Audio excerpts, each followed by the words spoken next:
Joining me now is Republican Congressman Jim Banks and Manhattan Institute Senior Fellow Chris Rufo. Congressman, speaking of winds of change in Washington, you are beginning to take aim, are you not, possibly, at Disney's copyrights. Explain. Yes, Laura. This is probably a long time coming. At the end of the day, we take our kids to Disney World for family vacation, not indoctrination. And Disney, as for a long time, they've attacked American values. I've never seen them attack a Chinese law, but here they are attacking a very popular law in Florida that most Floridians support, most Americans support.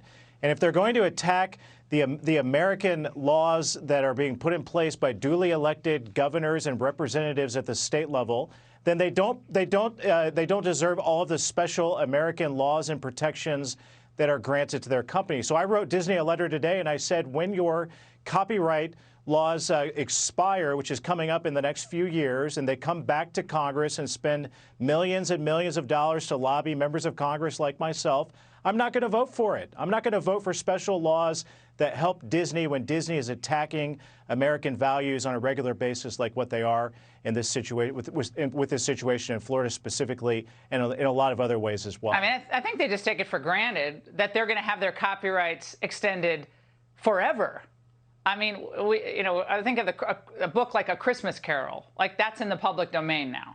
That's not, Dickens is gone. We don't continue that in any type of trademark or copyright. And I think Congress has to start examining this across the board for a lot of companies. Chris, you're looking at a whole bunch of issues involving Disney, including an issue regarding child predators and specifically about and lobbying to oppose increasing protocols for sexual abuse on cruise ships. Tell us about this. Yeah, that's right. I spent the day poring through criminal arrest records and court records.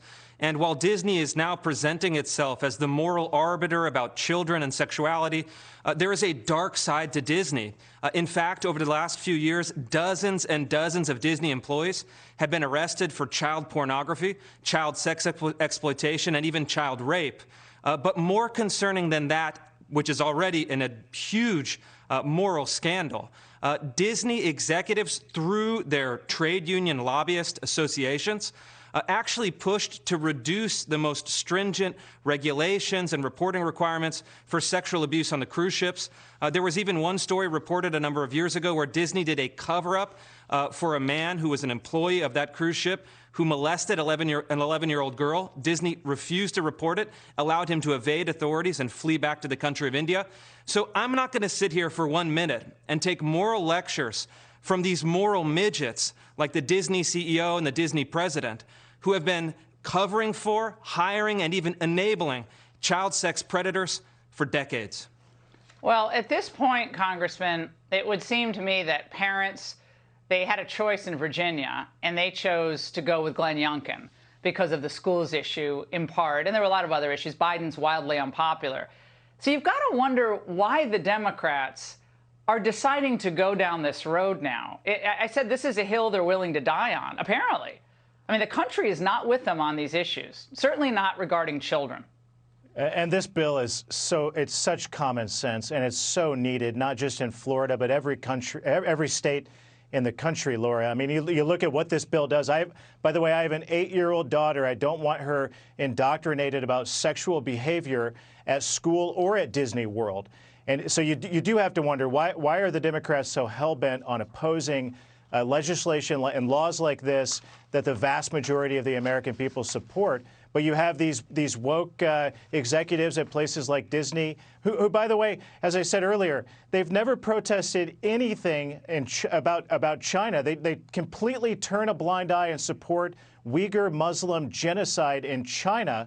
But they want to attack Governor DeSantis and the good people of Florida for passing a law that the vast majority of people in that state elected their representatives to pass to begin with. So it's an attack on American democracy. We shouldn't reward them for it. If they want to act like a political action committee, they should be treated like a political action committee. I mean, frankly, if that's what the whole brand is going to become.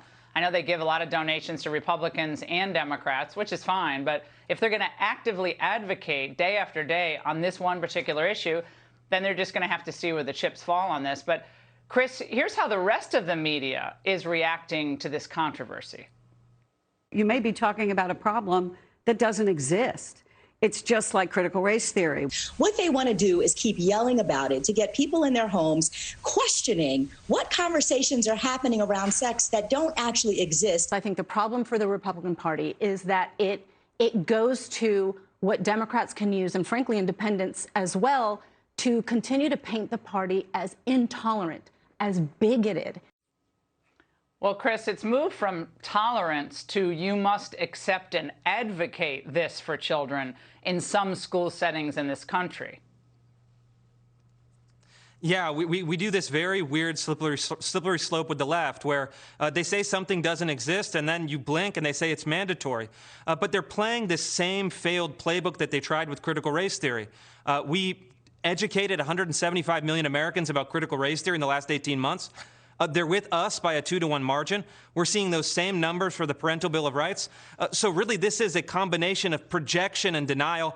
It's going to lead the left to melt down. They don't know how to get out from behind these activists that are trying to take critical race theory and gender ideology to its logical extension, which is really chaos, devastation, and confusion for kids.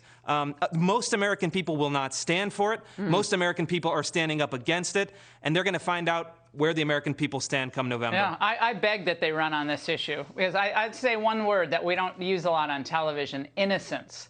The innocence of our little kids is at stake now. And they're innocent little children. They should be protected by all of us, frankly. Congressman Chris, thank you.